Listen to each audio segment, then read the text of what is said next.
Okay, ito na yung request nyo na levitation editing. Baka dito kayo mag-viral. Pumunta ka sa CapCut, pindutin mo new project, at yung dalawang video na yung ginawa. Ayan.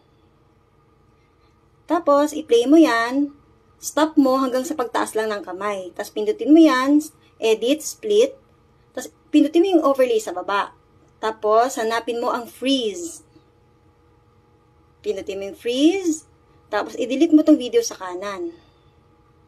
Tapos, yung video sa baba, stretch mo para pantay siya sa video sa taas. Yung blank video sa taas. Okay? Katapos nyan, hanapin mo sa baba ang remove background. Remove background. Ayan. Pagka remove background, i-check mo. Check. Ayan. Tapos, i-play mo siya. Play. Stop. Tapos, pindutin mo yung diamond na yan sa kanan. Tapos, pindutin mo yung tao pataas.